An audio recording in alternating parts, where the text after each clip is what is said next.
Yahoo! Hello, hello, hello mga masters and mga kachi! Good morning, good morning, good morning, good morning, good morning po sa inyo lahat dyan sa Pilipinas at syempre sa buong Asian countries at kung sama kayong lapalop ng ating daigdig ay hayaan niyo muna kami ng ating bidang-bidang si G na batiin po kayo ng good morning, good noon, good afternoon, good evening at good night po sa mga ready na matulog. At welcome na naman po sa continuation ng ating Masters Trivias. And po, ikalawang araw po ito ng ating bagong topic. Siyempre, yung topic po natin, simple lang po ito, 5 lang po ito. Ang title po is 5 Simple Rules for Amazing Health. So kahapon po mga masters and mga ka-G, we tackled about do not put toxic things into your body.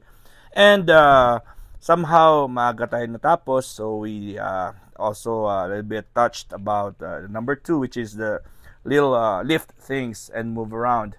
Pero this time, i-replay natin ulit yon. Babasahin ko lang ulit para isang topic lang po tayo. So one topic per day lang po tayo para syempre medyo maluwag-luwag naman po yung ating pag-intindi. Kasi I don't want you to get overwhelmed. Unlike our topics before that is very overwhelming. I used to tackle a lot of things in one day. So kung pwede ngayon po, ay gawin natin ito one topic a day lang. So it will be a little bit easy to digest and it will be mind-friendly naman po mga masters. Alright, so lift things and move around. Before we continue, may I ask for a thumbs up? Please don't forget to like, share, comment, and subscribe dito po sa ating channel, Masterworm, for more updates. So, syempre, personalize po ang pag-notify po sa inyo pag kayo po ay naka-full or all-bell notification. But before we start also, let me thank each and everyone who joined me ang pumunta po sa ating premiere promotion po sa ating Team Puyaters kagabi at kanina kung anong oras man sa inyo dyan. At ako po ay lubos nagpapasalamat at ako po ay umabot na naman po ng 5 hours sa ating kantahan. Sa lahat po ng mga umakyat, sa lahat po na nakipagbahagi. So those who joined me sing and of course support the premieres and replays. Thank you so much. Alright, so using your muscles is extremely important for optimal health. Ang paggamit po ng ating mga muscles ay very, very important po mga masters and mga ka-G. Okay? While lifting weights and exercising can certainly help you look better, improving your appearance is really just a tip of the iceberg. So ang purpose po usually ng iba, syempre hindi naman lahat, no, di ba, is to look good when they exercise. But it's just, and to feel better, okay? So look good and to feel better, and to look better para sa ibang tao, di ba? Appearance po ang hinahabol, okay? But it's just part of this topic. Why? It's just because it's just side effect lang po yan, okay, di ba? Or ang ating tinatawag na result. Resulta po yan dahil po ikaw ay nag-workout, dahil po ikaw ay nag-exercise.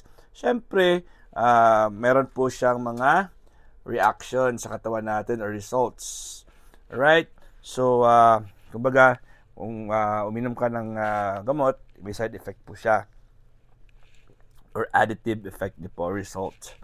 Okay? You also need to exercise to ensure your body, your brain, and your hormones function optimally. Kailangan po nating mag-exercise para gumana. Gumana po yung ating almost all of our organs. Okay? Your brain, your body, and your hormones.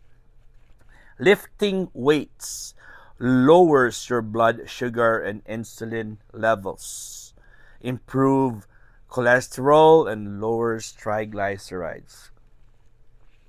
O di ba mga masters, marami po ang benefits ng paglilift ng weights. Okay? And it also raises your levels of testosterone. Ito po sa mga lalaki, your levels of testosterone and growth hormones, both associated with improved well-being. So, are talking about men or males or boys, or ba? Boys is either too early to lift weights. but there's some that start early.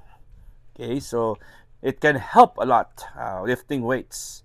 Kasi nakakatulong po ito sa pagiging manly, pagiging lalaki, boyish. Kasi po ito natawag dyan, ang hormone na very rampant po sa mga males or sa mga men is testosterone. So lifting weights ay nakakatulong sa production po at nagpapataas po ng testosterone level and growth hormones. What's more, exercise can help reduce depression.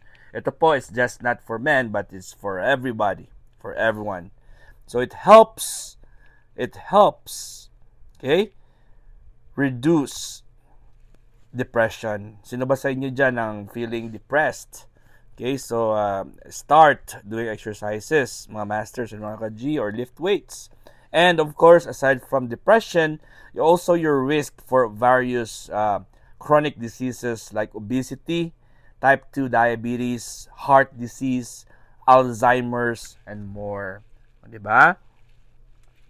So, marami po ang ma-avoid and ma-prevent ng exercise. Alright? So, ulitin natin mga masters and mga ka-G. Ito, it reduces depression and your risk for various chronic illness diseases such as obesity, type 2 diabetes, heart disease, Alzheimer's, and many more. Additionally, exercise may help you lose fat. Nakakatulong po ito para tayo ay babawasan po yung ating taba or fats. Diba mga masters and mga ka-G? Especially in combination with healthy diet. Okay, so aside from exercise, pag meron tayong healthy diet, mas lalo pang mapabilis at magiging healthy ang ating weight loss journey.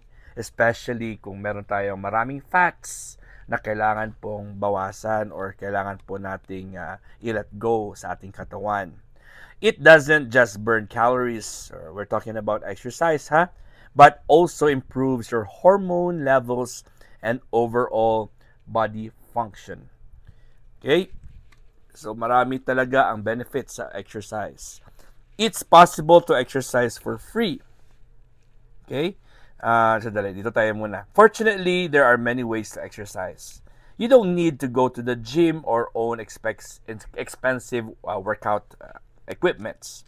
So, maraming ways. It's not just going to the gym or buying expensive equipments, mga masters. Okay? So, kailangan nating magiging creative when it comes sa pag-exercise. Okay? It's possible to exercise for free and in the comfort of your own home. Just do a search on Google. Ayun, makapunta tayo ng Google, mga masters. Or YouTube for body weight workouts or calisthenics. For example. O diba, nung PE tayo, nung bata pa tayo, nung estudyante pa tayo, we do calisthenics. And we do like exercises in the morning, warm-up exercises, yung mga stretching na tinatawag natin bago tayo mag-start ng ating mga games. Diba? Usually, we are asked or we are told by our trainers or coaches to do warm-up exercises or sometimes sa PE natin, diba? May mga calisthenics pa tayo. Okay? Going outside to hike or take a walk is another way, important thing you should do. Gumabas tayo at maglakad-lakad po. Diba? Let's do a little hike or a walk on the park or saan man dyan. Pagbili ng, halimbawa sa Pilipinas, bibili ka lang ng bigas, bibili ka lang ng something na malapit sa inyo or candy or ano dyan, maglakad kayo. Huwag kayong sumakay. Kung maaari po, okay, maaari pong maglakad para ma-exercise. Especially if you get some sun while you're at it, or natural source of vitamin D, kasi nakakatulong po ang sun para mag-metabolize at mag-produce ang katawan natin ng ating vitamin D and calcium, mga masters, mga ka-G. Walking is a good choice and a high underrated form of exercise. Walking talaga. If you're completely out of shape or have a medical problem, it is a good idea to talk to your doctor or a qualified health professional before starting a new training program. Ayan, nasabi nila dito para medyo iwas tayo sa mga further complications. Exercise. Okay, this is the summary now. Exercise doesn't just help you look better. It also improves your hormone levels, makes you feel better, and reduces risk for various diseases. Ayan po mga masters and mga ka-G, I do highly recommend, kung may chance, just don't be sedentary. Huwag kayong magstay sa bahay, sa loob ng kwarto, o dyan lang po sa inyong opisina. Pag may chance po mga masters and mga ka-G, try your best to lift some weights, or to kung wala kayong mga equipments, you can also use bottled waters, like a 500 ml bottled water. All you have to do is fill it up with water, okay, and then yan po yung gagawin mong parang weights mo. Repetitive movements lang po mga masters, mga G. You don't really have to buy those dumbbells or those expensive working paraphernalia or equipments. Of course, playing games like sports like volleyball, basketball, running, or ano mga sports dyan that includes physical activities. Okay, kailangan po na tayo talaga pawis. Lalo na po at marami na po ang mga pagkain sa ating paligid ngayon ang hindi healthy. Most of the foods around us are no longer healthy. Most of them they have a lot of toxins, kaya po ay kailangan nating magpapawis para ito po ay lumabas sa ating katawan. For now, mga masters and mga ka-G, we'll have to end this because we only have 12 minutes per day. And I would like to thank each and everyone who joined me today, especially those here on our premiere. And sa mga magre-replay, maraming salamat. And sa mga nag-share, thank you so much. And if you have if you learned a lot from my topic, please do share and try your best to, share it to some of your friends as well. Alright, this is G, the Green Girl, Ikiri Patutigwara, and Master Worm. God is great. Yahoo!